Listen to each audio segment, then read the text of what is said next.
I am here to introduce JP Ellis, who is from Ethical, who has been a great supporter of women's health and the Better Obs program, and this is where we got to know each other and became friends.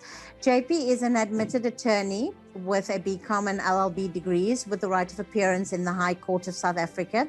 He is the head of legal for Ethical and is responsible, number one, for providing general policy advice and management, two, assisting in the underwriting of applications, educating with panel attorneys in the management of claims, which we appreciate, providing advice and opinions on regulatory aspects pertaining to the Short-Term Insurance Act, Financial Services Board Act, and the Financial Advisory and Intermediary Services Act.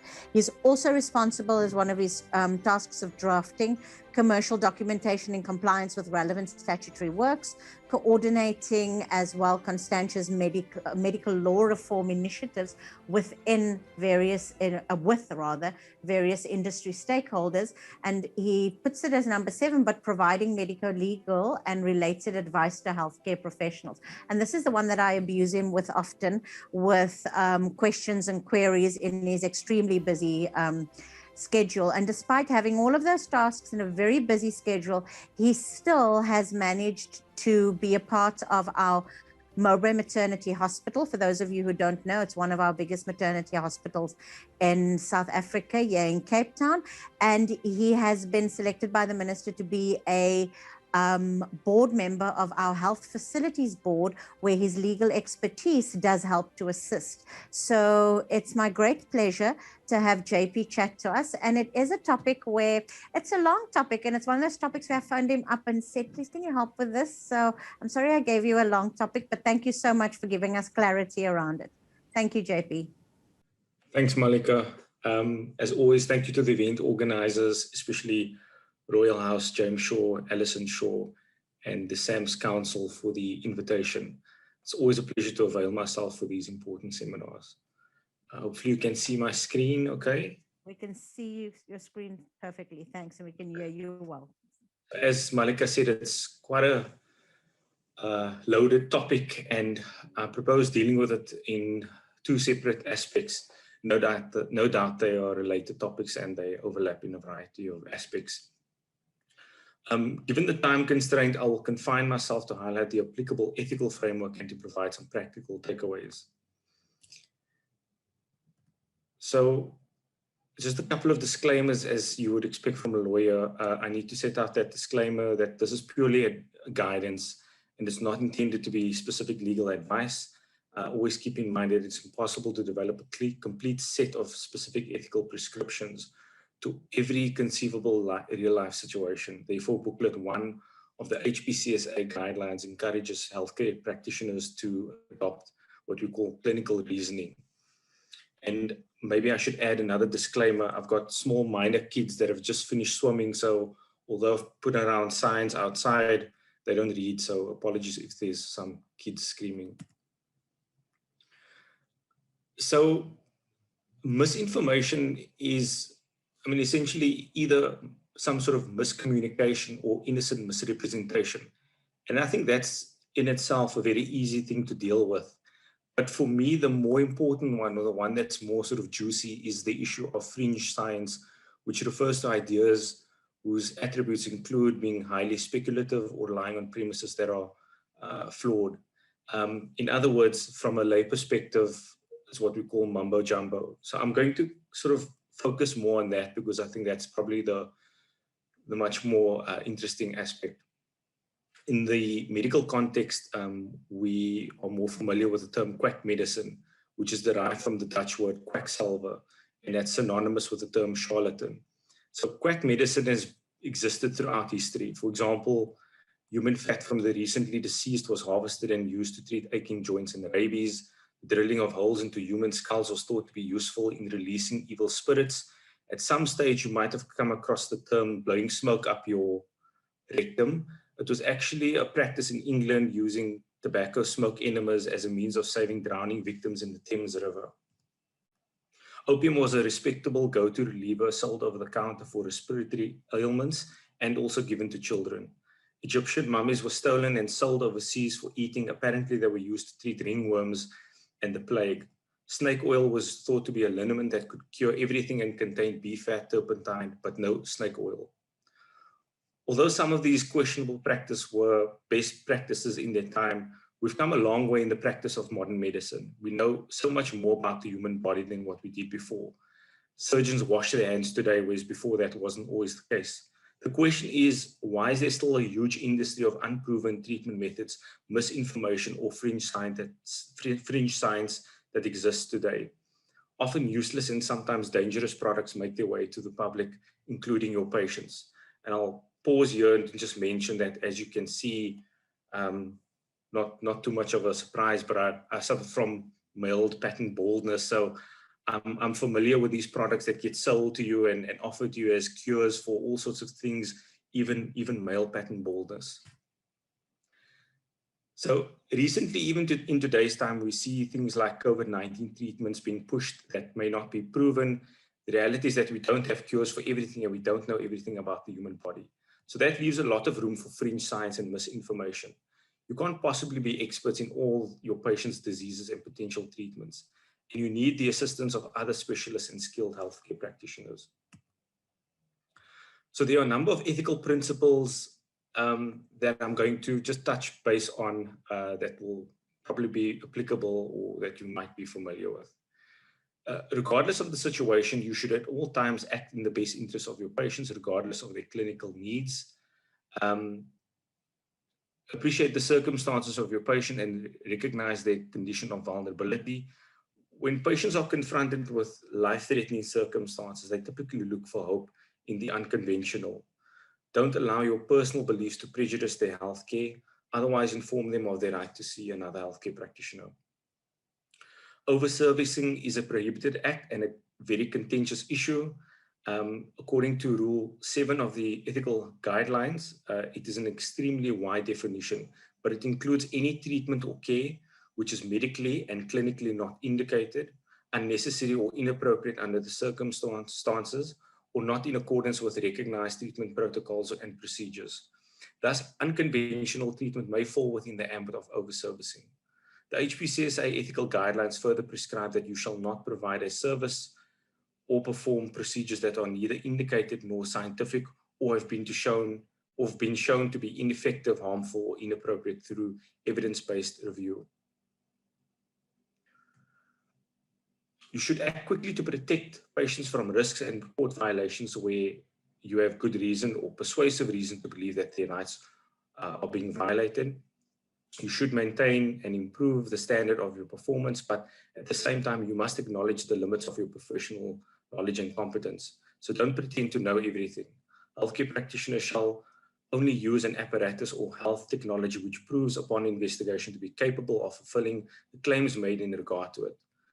The healthcare professional shall perform, except in an emergency situation, only a professional act for which he or she is adequately educated, trained, and sufficiently experienced under the appropriate circumstances.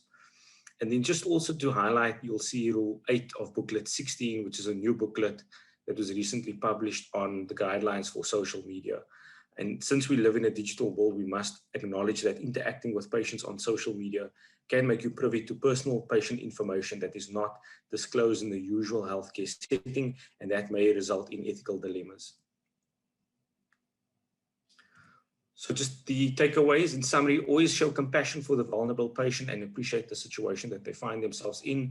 Act in the best interest of your patient and do not allow your personal beliefs to affect your treatment. Rely on your clinical expertise and not on unreliable information. When in doubt, use ethical reasoning advocated in Booklet 1. Touching on the second topic about how not to malign your colleagues, I propose dealing with it as a case study.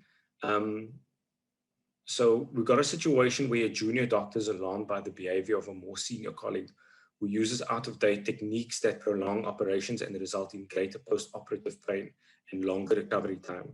The senior colleague frequently makes crude jokes about patients, and the junior doctor is reluctant to criticize his colleague personally or to report his behavior.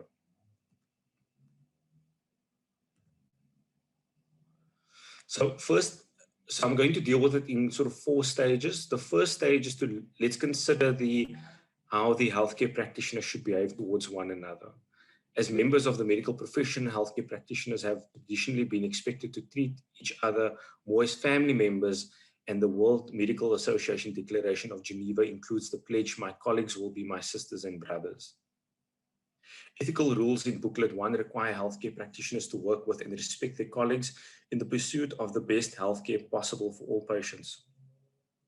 To not discriminate against one another, to refrain from speaking ill of colleagues, and to not make a patient doubt the knowledge or skills of colleagues by making comments about them that cannot be justified.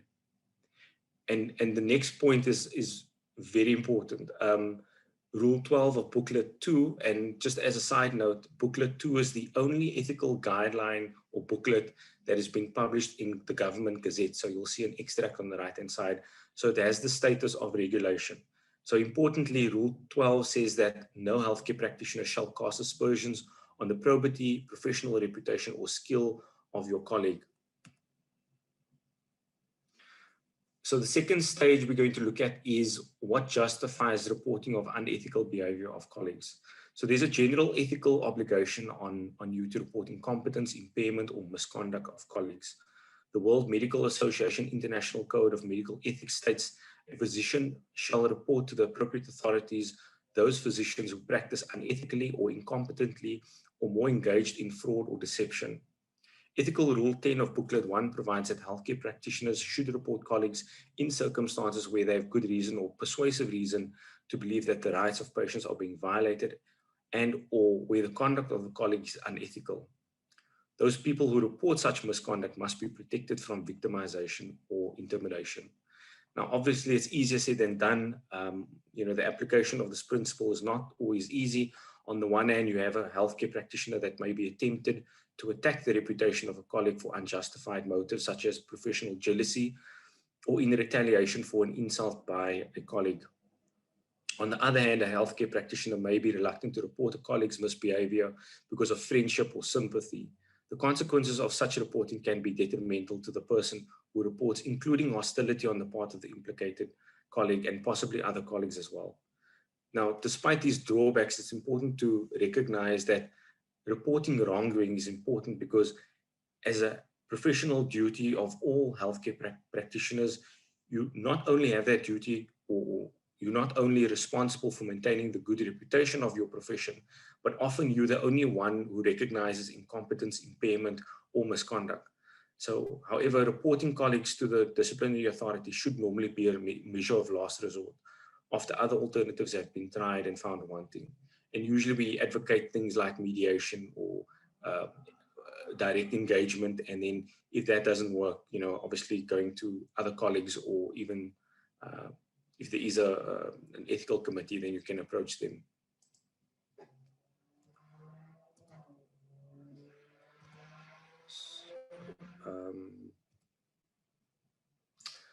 And the last 2 stages is to look at the ethical principles relating to cooperation with colleagues and resolving conflicts. So in terms of cooperation, medicine is at the same time a highly individualistic and a highly cooperative profession. On the one hand, a healthcare practitioner is quite possessive over their patients. On the other hand, because medicine is complex and specialized, they require close cooperation amongst colleagues with different but complementary knowledge and skills. This tension between individualism and cooperation has been a recurring theme in medical ethics. According to the World Medical Association Declaration on the Rights of the Patient, the physician has an obligation to cooperate in the coordination of medically indicated care with other healthcare practitioners treating the patient. There is certainly a move from the traditional approach of absolute authority to greater participation in medical decision-making. Healthcare practitioners will have to be able to justify their recommendations to others and persuade them to accept their recommendations. Rule 8 of Booklet 16, which I mentioned earlier, prescribes that healthcare practitioners must not post their opinions on the probity, skill, or professional reputation of their colleagues on social media. If your colleague makes derogatory or inappropriate comments on social media, practitioners are urged to bring it to their attention discreetly and to not engage or respond publicly on the social media platform. Dealing with resolving conflicts about patient care, disagreements among healthcare practitioners about care and treatment, or disagreements between healthcare practitioners and administrators with regard to the allocation of resources. Those are by far the main two features in these type of issues about patient care. Both types of conflicts are ethical in nature, and their resolution can benefit from the advice of a clinical ethics committee or an ethics consultant where those resources are available. But the main guidelines to be used for resolving conflicts are fourfold. Firstly, the conflict should be resolved as informally as possible. Two, the opinions of all those directly involved should be given respectful consideration. Three, the informed choice of the patient must be given primary consideration, or in the case of a substitute decision maker. Four, if the dispute is about the options that the patient should be offered, a broader rather than a narrower range of options are usually preferable. And if the healthcare practitioner cannot support the decision that prevails as a matter of professional judgment or personal morality, they should be allowed to withdraw from participation in carrying out that decision, after ensuring that the patient is not at risk of harm or abandonment. As with patients, there are obviously legitimate grounds for refusing to enter or for terminating a relationship with another healthcare practitioner. Some takeaways. So legitimate critique of a professional activity is appropriate so long as the professionalism is maintained. All doctors have a duty to raise concerns where they believe that patient safety or care is being compromised. You have a duty to put patients' interests first and to act to protect them, which overrides any professional or personal loyalties. The law provides general legal protection against victimization for individuals who reveal information to raise genuine concerns and expose malpractice in the workplace. And lastly, you do not need to wait for proof. You will be able to justify raising your concerns if you do so honestly on the basis of reasonable belief and through appropriate channels, even if you are mistaken. And then just coming back lastly to the case study, in this situation, the junior doctor would be right to be alarmed at the behavior of the senior colleague. Not only is he endangering the health of the patient, but he's also being disrespectful to both his colleagues and the patient. The junior doctor has an ethical duty to not ignore this behavior, but to do something about it. As a first step, you should not indicate any support for the offensive behavior. So in this case, if there's laughing or crude jokes being made, do not engage in that. And if he thinks that discussing the matter with his colleague might be effective, he should go ahead with this and try to resolve it in that way. Otherwise, he may have to go directly to the higher authorities in the hospital. And again, lastly, as a matter of last resort, approach the regulatory body, namely the HPCSA, and ask them to investigate. So sorry if I went a few minutes over the topic. Like I said, it was a... We'll forgive you. JP, thank you so much. I know that we did not do your time justice because there is lots more, and I know you've summarized it beautifully, and thank you for always accepting the mandate. I think I agree with you, the kind of, it's very difficult for junior doctors, and being part of the South African Medical Association sometimes, and a lot of junior doctors would talk about what they believe their intimidation or abuse would be like, and how they feel that, and I'm glad that you highlighted the whole whistleblower role and how essential sometimes it is, and that we should as professionals create an environment with each other where we can resolve conflict, and also, as you say, an environment where you don't accept certain comments or things that are said that are inappropriate, but that also I was listening to you say, you know, don't agree with it. And I was wondering, ek stil bly ook maar antwoord. So, you know, well done to those who actually have the courage to speak up in those situations. So, JP, there's one question here for you, and it's from Attila, and here she says, I once read an article in the Reader's Digest a while back where it had given short summaries about funny incidences in medical practices, obviously, wait, they just hopped away, obviously not mentioning the country or the hospital where it occurred. In this age of social media where you would know who potentially was posting things, and in relating an interesting story without names or locations, say in a WhatsApp group with friends, is it wrong? Is it a crime? Is it punishable? Because a lot of people would often say to me, geez, Marika, you should write the book. And I keep thinking that the HPCSA will definitely report me, because sometimes I can't change the names of the crazy or the not so crazy. The people will recognize themselves in my story. So what's your opinion about that, JP?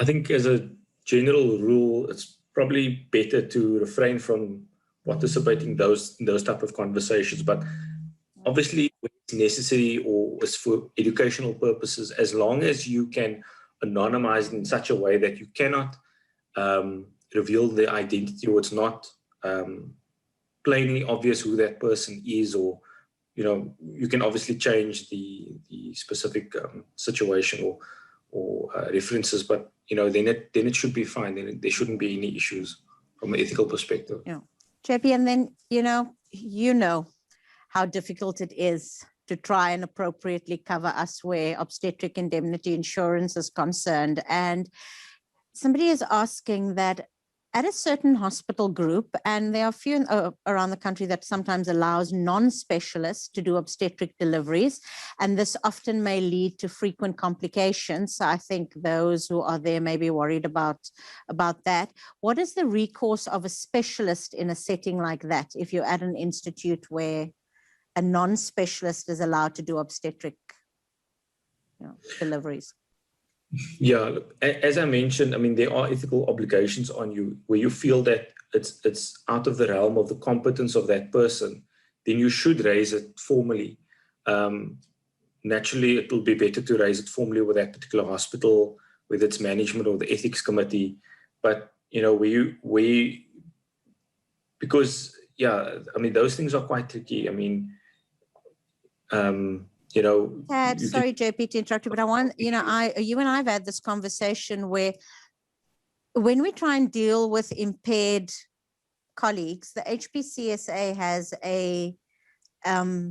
their guidelines on what to do around that. But one of the things that's always struck me when we deal with impaired colleagues, whether surgically, mentally, substance abuse, any other issues, was that one of the things that I really took a take-home message from one of your colleagues who once said, please be aware that if you are aware of dangerous behavior and you are not reporting it, you could potentially be held as liable because of stilbly ook being 'n antwoord. So, what would your comment be around that?